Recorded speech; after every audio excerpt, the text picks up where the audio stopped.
Okay, continuing on, I've allowed this to dry for a day or two. Now I want to put some rock formations down in here that kind of stand out away from this hill that we did right here. So I'm going to start blocking a few of those in. And I'm going to take some burnt sienna. I'm just taking straight burnt sienna right now, and I'm just going to kind of lay some of these in. And actually I'm going to mix a little bit of yellow with that.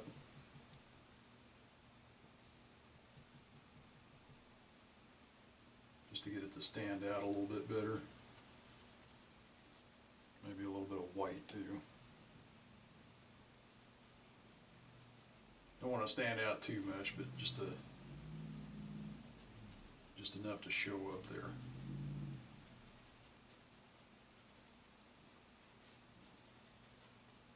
Light's coming from the right side, so you got to keep that in mind.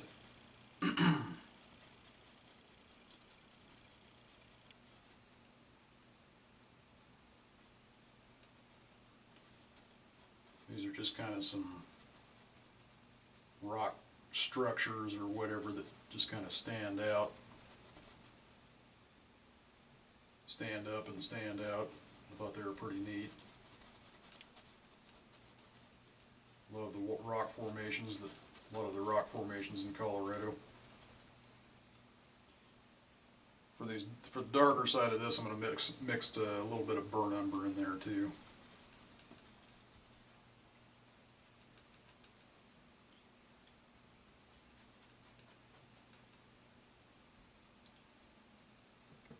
Okay, lighter side again, I want it to show up, so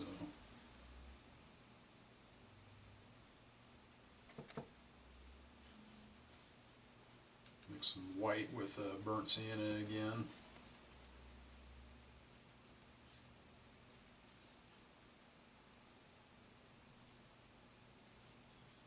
This is kind of an example of how sometimes you play dark against light. I can put this hill back here in shadow. A lot of the light will hit this tall mountain here, and maybe some of the light's blocked from hitting this one by this smaller foothill type mountain right here. And that also helps us with makes these rocks show up better when I lay them in.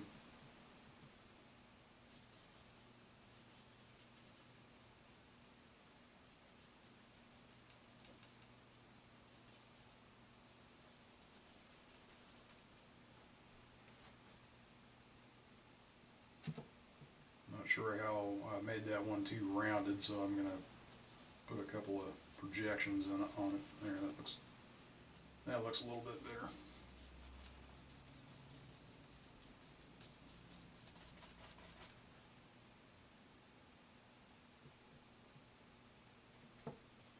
Alright, then I'm just going to bring this down. By the way, I'm using the 1/2 inch dagger brush, or angled brush.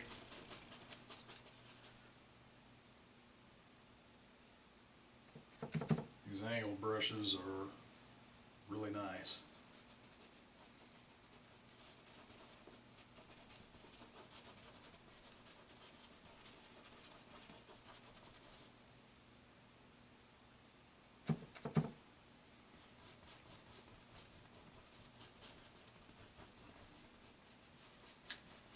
And like I said before, I really like a lot of brush strokes in what I'm doing, because I think it adds a lot of character and texture. So I kind of leave those, don't over blend whatever you're doing, especially when you get in here in the foreground.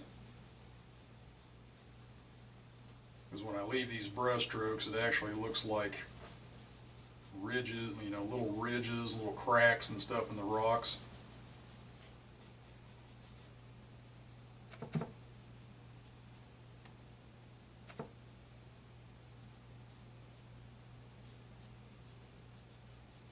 allows me to do that without doing a whole heck of a lot of work.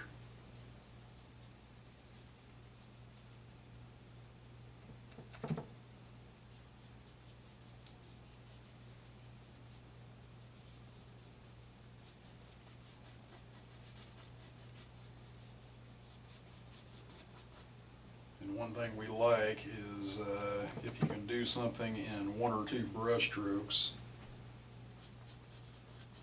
then don't take 1,000 brush strokes to do it.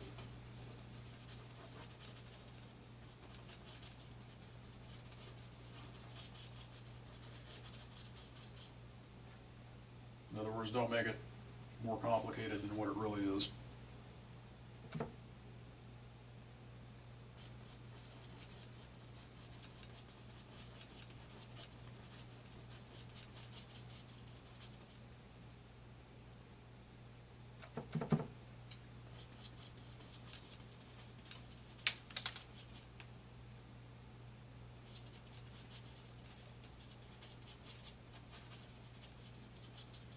Now, since we laid all this dark color down here, it's kind of a base for this, so you don't have to worry about filling in the white now, because you already got that dark base in there that you can just kind of lay this on over the top of. Now we're getting multiple layers, which is what we want.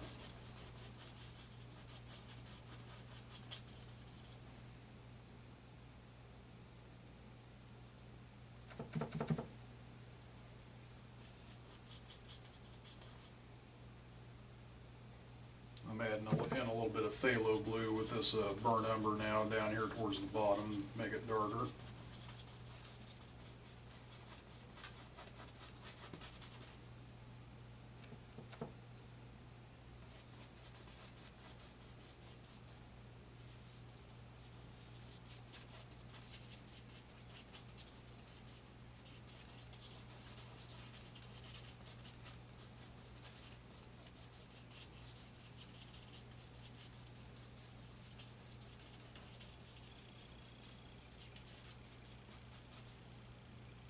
Okay, I'm going to go back to some white, a little bit of burnt sienna, a little bit of the yellow too. I'm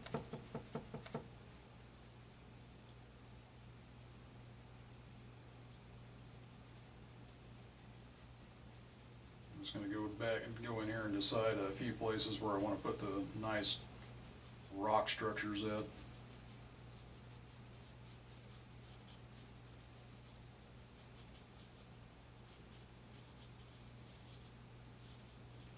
Bring that one all the way into the foreground, that's kind of nice. A little bit more white.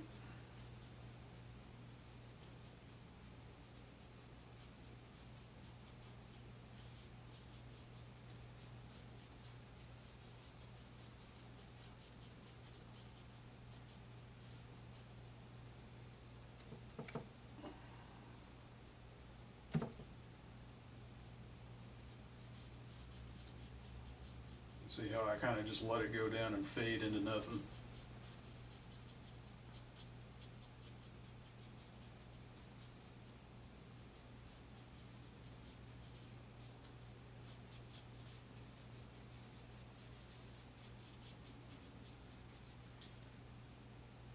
Alright, back in here I want to make that a little bit darker, so I just kind of take straight burnt sienna, and I just want to put the hint of the rock, something happening with this rock back in the shadows here. Okay, and then over here,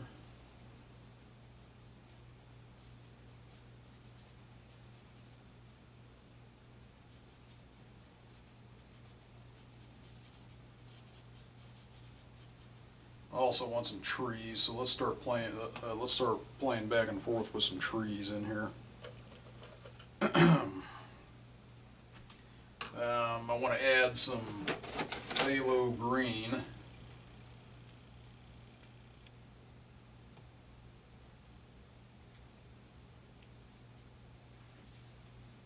I'm going to add some more phthalo blue to my palette because I'm kind of running out here. So you want to make sure you got enough, I grabbed the cobalt. You want to make sure you got plenty of phthalo blue, burnt sienna, and Prussian blue, and burnt umber. So we got phthalo blue. Get some Prussian blue because this is getting, I need this to be pretty dark.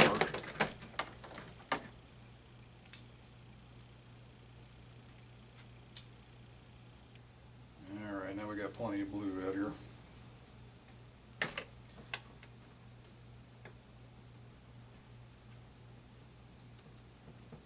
Okay, we're going to try a little bit of burnt umber, that Prussian blue, and put that phthalo green in there, and I want to play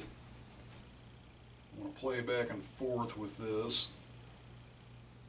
Dip into a little bit of linseed oil too to make this more flow better. And I want to make sure I got some trees in the foreground here.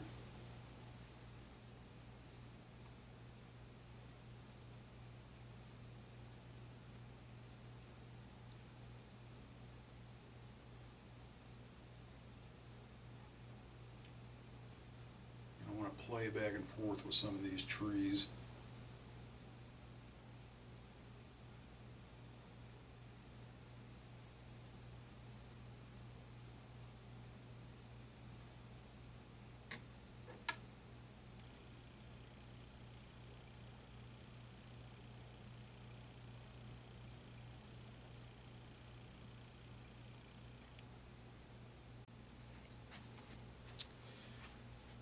Okay, apparently last time I painted recorded while I was recording the session, the video recorder shut off because it didn't have enough space in it right in the middle of the session. So I think you all saw me paint this part, but you didn't see me paint all of this in the foreground over here. So basically I just added some more rocks. I started adding like a little grassy area in over here and started putting some trees up on the horizon. Not the horizon, but you know what I mean. Up on top of these rocks here. Putting a few trees. Now we're going to highlight these so they stand out a little bit better. Maybe make them a little darker because some of them started blending into the rocks and everything. But before I do that, I want to define these rocks a little bit better and start adding some highlights to them. So I've got golden ochre. I'm going to add a little bit of white to that, maybe a touch of scarlet.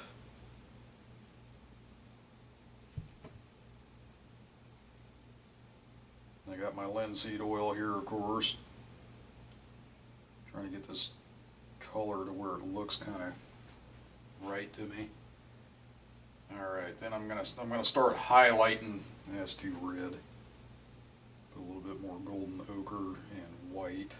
I'm gonna add a little bit of clear yellow to that also to yellow it up a little bit. That might be a little bit better. A little bit more yellow. You got to kind of experiment with your mixture while you're doing this.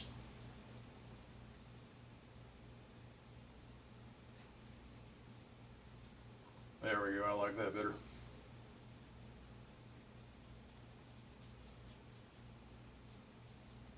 Now I'm just going to kind of scumble in some highlights on the edge of these rocks. Notice I let it break apart and everything because I want some of that dark color underneath showing through, because that makes it look like cracks and all kinds of other things going on and happening in the rock.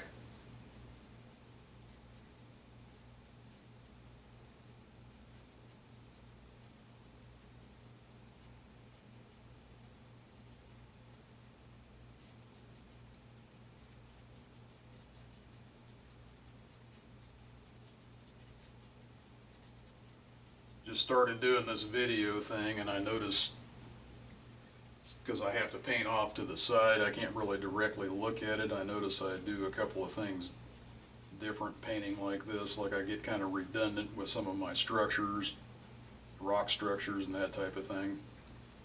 So I'm really trying to kind of watch that so I can give you a good product of what I'm doing here.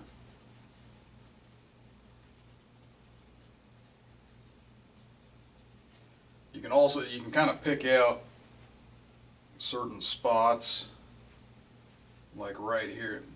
Because of the way I scumbled in all this before, there are certain spots that sometimes kind of stick out, like right there. I can turn that into a highlighted area and make it look like a rock projection or something sticking out. I'm going to put a little bit more. I don't want it that bright. Tone it down just a little bit.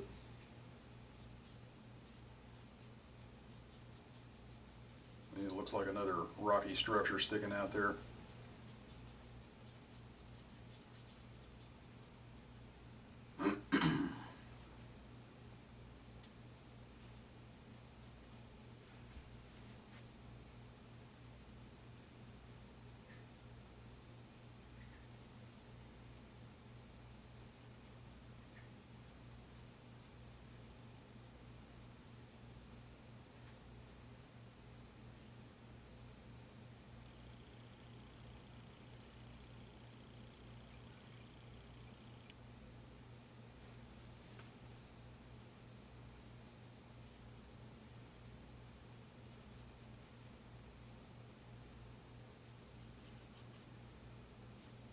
Let that come down in there.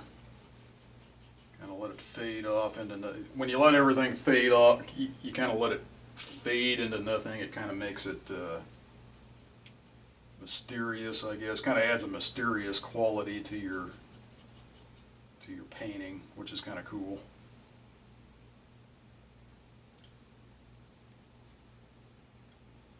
One thing I always say is a lot of this stuff I'm not actually going to paint it. I'll kind of, well, I guess I'm painting it, but I'm not putting a lot of detail in it. I'm just hinting at something, that something's there, and I let the viewer's imagination take over and fill in the detail.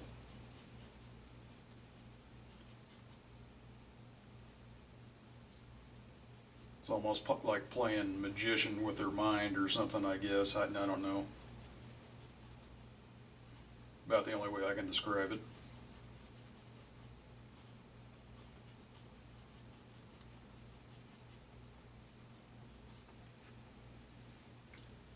There, that's starting to look pretty good. See, when it gets farther down here also, you're not going to have as much light striking it. The deeper into the, I'm almost making this kind of like a canyon, so deeper down into the canyon you might not have as much light striking some of these rocky structures.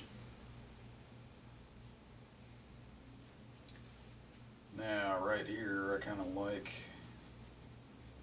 this. I kind of want this out in front of everything.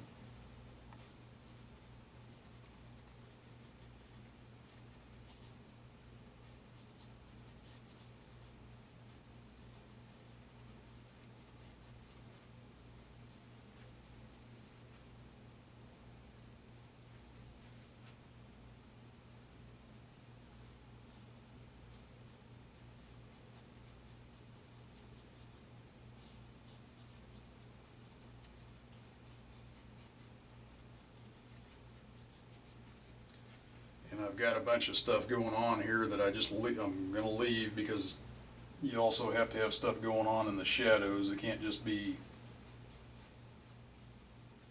totally dark. It looks better if you have some variety going on in the shadows too. I'm just going to kind of leave it like that.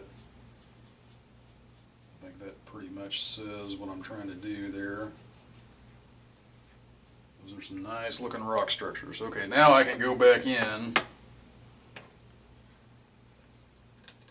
And I'm going to take another liner brush. This is a number 4 liner brush. Like I said, everything I use has got a long handle. almost everything I use. There's a few exceptions. I got phthalo green. I mix that with a little bit of that clear yellow to brighten it up just a hair. A little bit of white. Let's see what that looks like. I got a tree right here. I just kind of want to add a little bit of highlight to. Growing right out there at the side of that rock.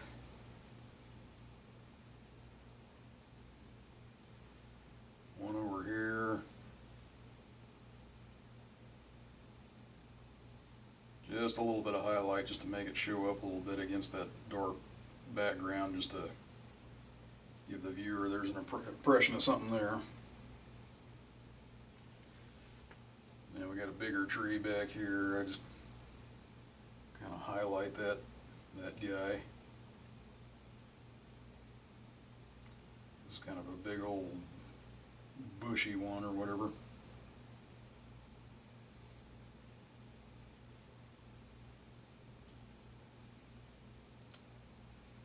I've got trees way back in this background. I'm not sure how I want to handle them. I'm almost thinking about just leaving all that dark.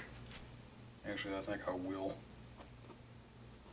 I just kind of want to leave that dark, like you don't even know what's going on back there. Something's going on. You kind of know something's going on, but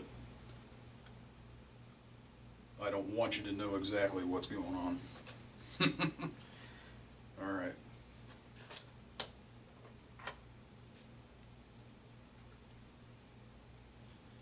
I've got another one of these angled brushes somewhere here. I'm going to use it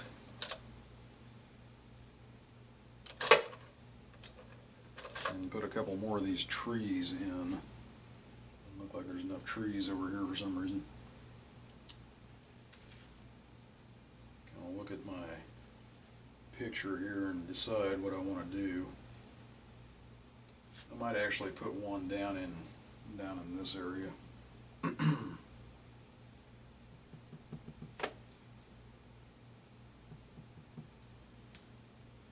Maybe right in here. I'm laying in straight phthalo green here at first for the dark. I'm not even sure you can see that on the camera, but that's what I'm doing. Just kind of a bushy tree there. But then when I bring in the highlight, you'll be able to see it pop out, or you should be able to.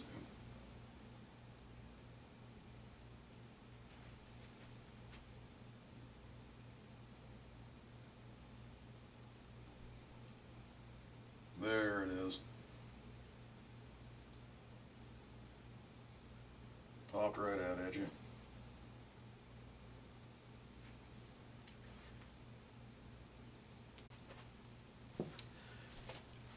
Alright, guess what? It tried to cut off on me again, but I was smart enough to flip the screen around so I can see what's going on and caught it this time. So, show you my glass of iced tea here because it's 95 degrees outside. So let's start painting the highlights over on this side now.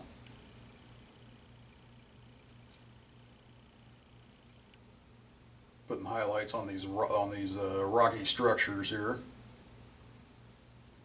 Again, leave kind of scumble it in and leave space.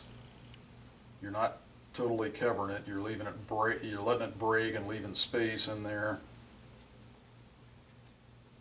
Like the light is catching on, you know, breaks and cracks and stuff in the rocks.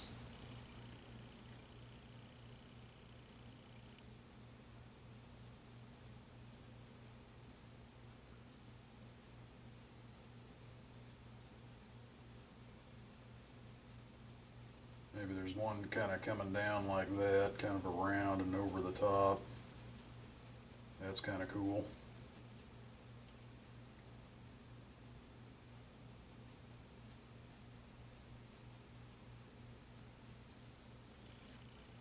Alright, I'm going to wipe that brush off and then lay in some darker colors if I can find my brown.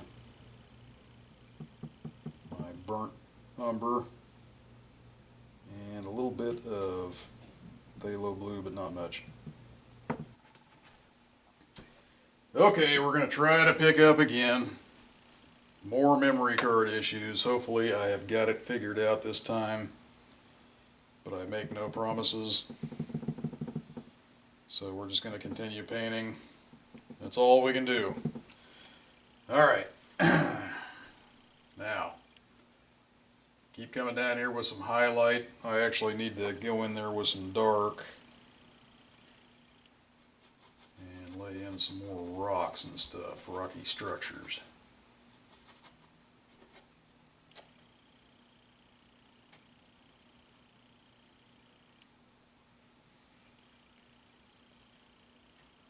So far so good. The camera is still recording. I'm hoping it keeps recording because I don't want my wife to walk through the door and find it in pieces on the floor after I threw it.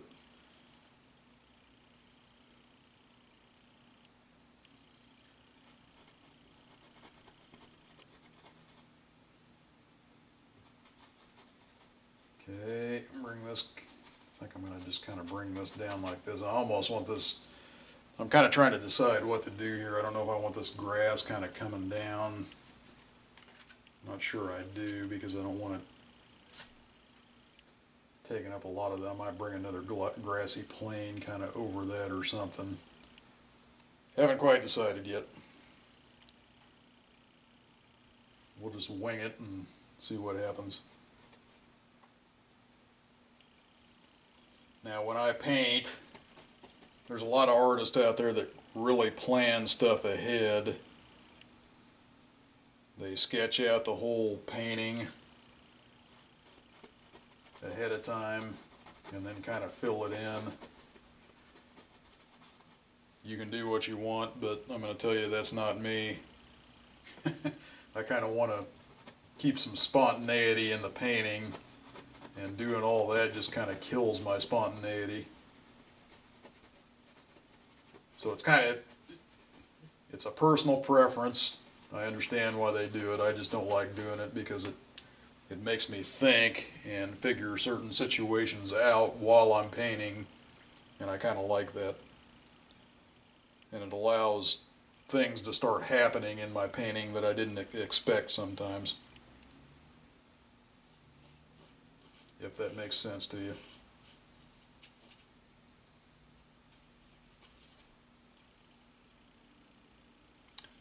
I have kind of an idea of what I want to paint, but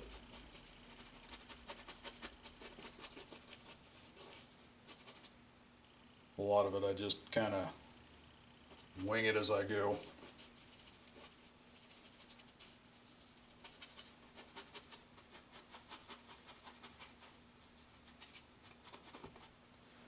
Okay, I'm going to wash that out.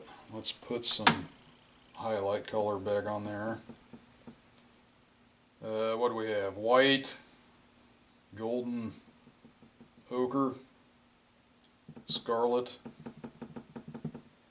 clear yellow. Okay, maybe we want to put some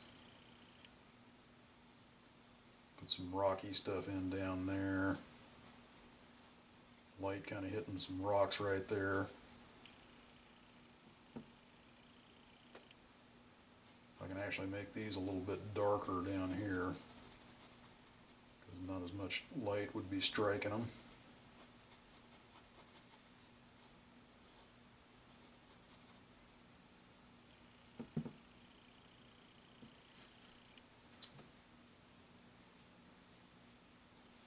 Maybe we'll just have something coming up over here like that. See, look at that spontaneity, I figured it out.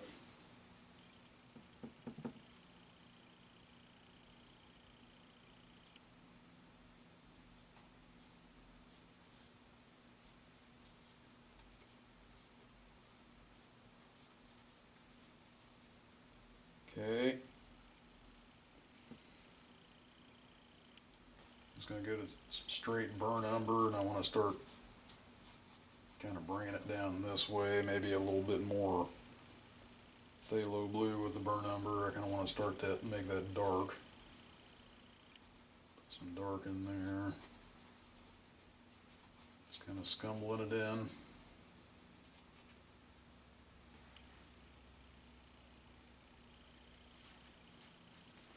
Hey, we're still recording. Maybe I did something right.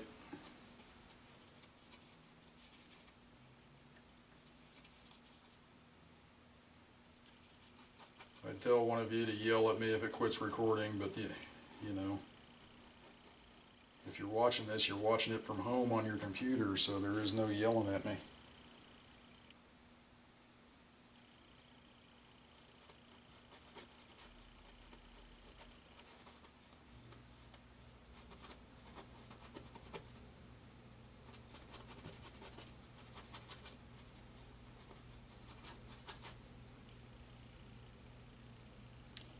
Usually when I teach, I have people right here in the studio. This is kind of a new thing for me, talking into a camera.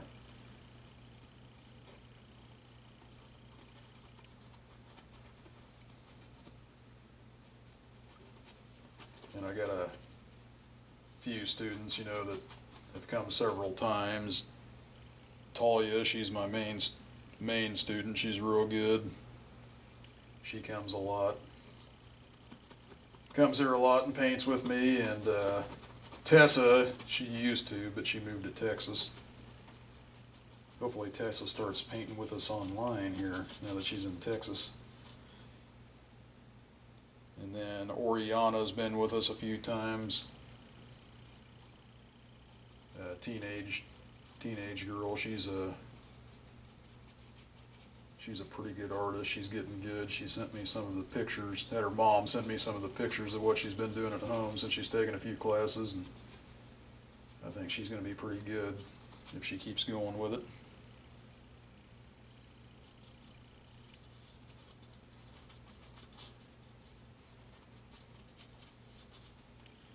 But we do have fun painting here in the studio when people show up. That's kind of cool. And if anybody wants to do a lesson, they can always check me out online and just email me a question over my website about when I'm going to have a painting class. If you live in the Gardner, Kansas area, then you can come by. Maybe even if you're traveling through and you just want to stop in and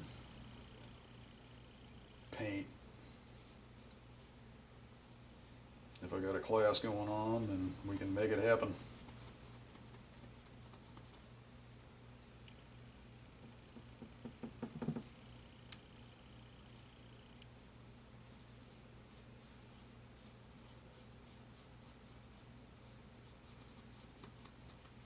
We'll make sure we got some iced tea in the fridge. My wife likes the sweet tea. I like sweet tea too, I just can't drink it, so I have to, because I have diabetes, so I have to get the unsweet tea and put a little bit of sweetener in it, sugarless sweetener.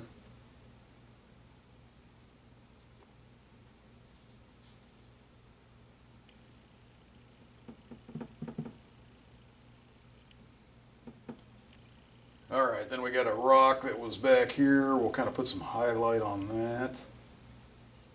In fact, I think I'm going to bring this off in front. See, I just changed everything that was going on. Spontaneity.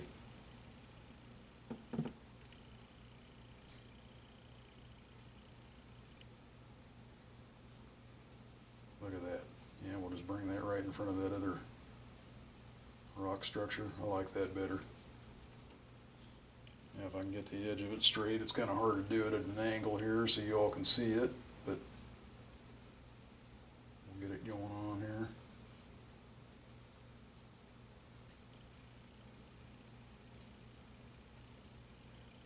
There we go.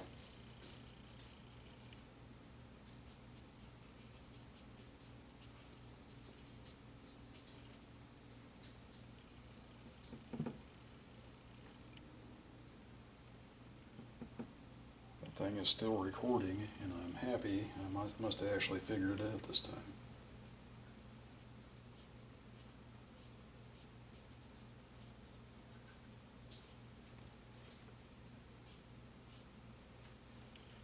Okay, now we're looking good. I kind of want to put some backlighting. I'm going to add a little bit of, to that highlight color, I want to add a little bit of cobalt blue. Let's see what that looks like in white. Be kind of a cool backlit color. Maybe a little bit of brown to that so it's not, I don't want it that blue. There we go, that's kind of nice. Kind of a reflective highlight color on that rock right there because I want to bring it in front of that other group of rocks.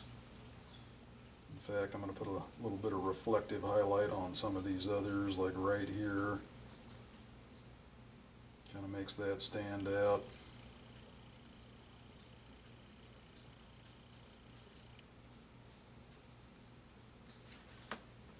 In order to make things look round, this especially works good on trees that are close up in the foreground of the painting, like a tree trunk. Things that are round or kind of a cylindrical shape. I want a highlight, a reflective light on the back side, and then the middle would be your darkest area, and that makes it gives it kind of a round, three-dimensional look. And the more you paint with me, the more we'll put that into practice. And that's for stuff in the, you know, in the foreground. Now if it's way back in the distance, you're not going to make all that out. So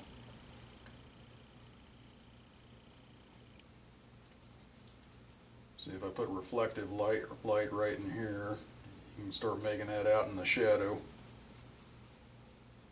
kind of the structure of it, just like that. This one's got some burnt sienna on the back side already. I'll put a little bit on there, not too much, because it's already kind of happened by accident, I guess.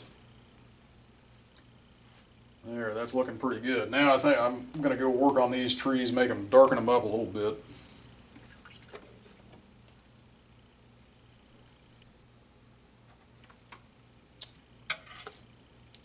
So I'm going to do that phthalo green, phthalo blue, burnt umber.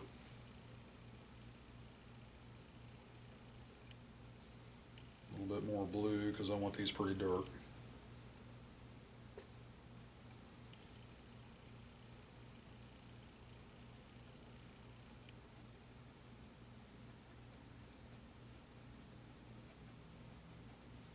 Now when I laid them in the other day, they kind of mixed with the background so they weren't as dark. I'm just putting a little dark in there and in there to make some areas show up on them. But just like you're laying in color down here, don't cover up the lighter areas. Leave it, you know, leave variation in there. It makes it interesting.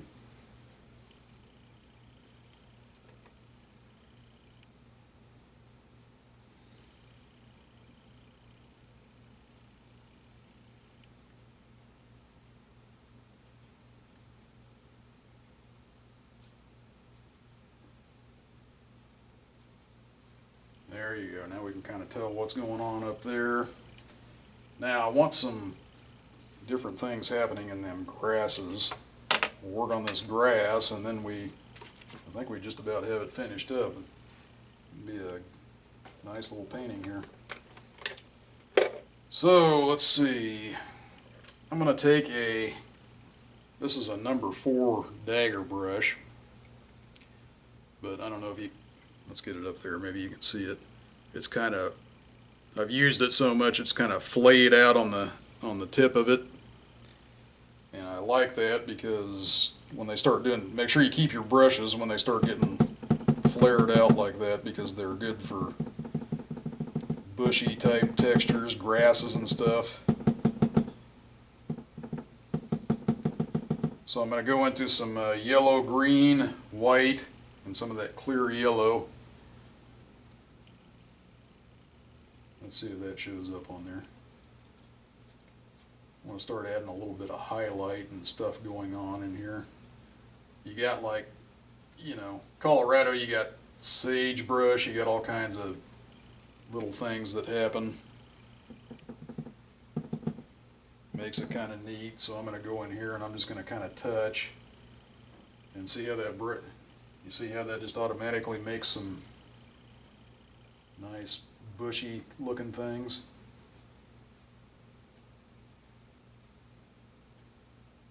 Yeah. Now I'm kind of leaving my dark areas and I'm going through and I'm adding kind of a just top things happening on the top of them bushes. Working in layers. Working my way down because the top is going to be the farthest it's coming at you, so you want to work your way down. Just pick out little areas where those bushy things are happening. Just kind of making this grassy area look more finished, or just making it look a little bit better. It wasn't quite finished yet. Highlights hitting the tops.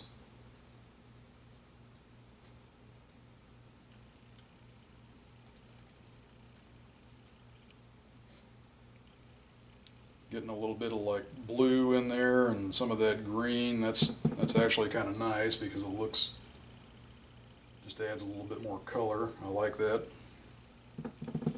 Don't be afraid of color. Color is your friend. People like colorful paintings. Especially when you got a beautiful place like Colorado with all these mountains and stuff. Don't be afraid of that color. Just throw it in there.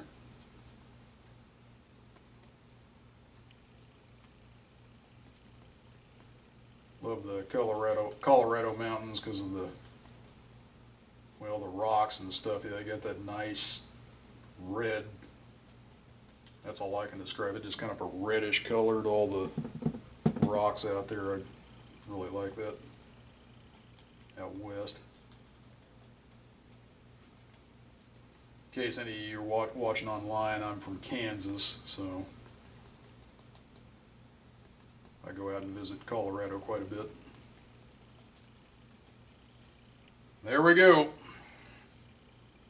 I think that's about a done paint. Now I'm going to put a few more bushy things right up in there. Got a little grassy area I put right on top of that rock there. I kind of like that.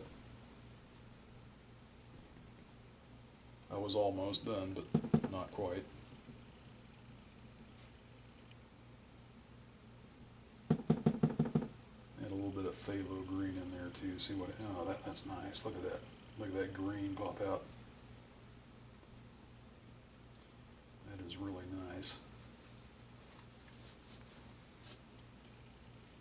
That looks so nice. I might put some. Let's put a few bushy things happening maybe right here too, even. Just a hint of a few little bushy structures. That's pretty. This is when the painting all comes together right here towards the end. This is when your toil and your labor pay off.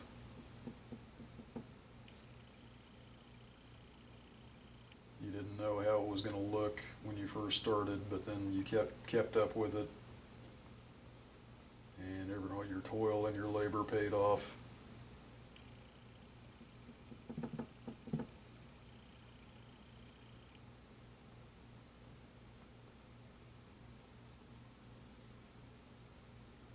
Oh, that's nice. I like that. Okay.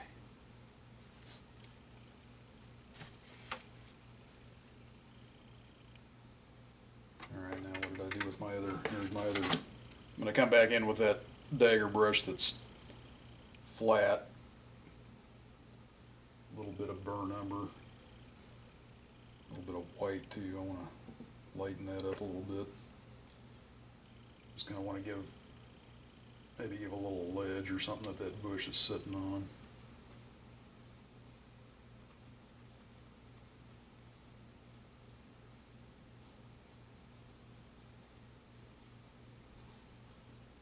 just a little hint, not too much, up here too.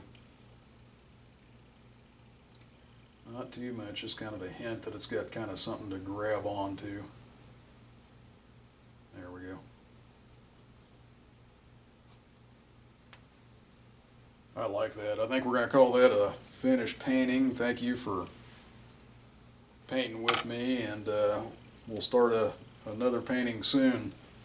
Till then, Paine out.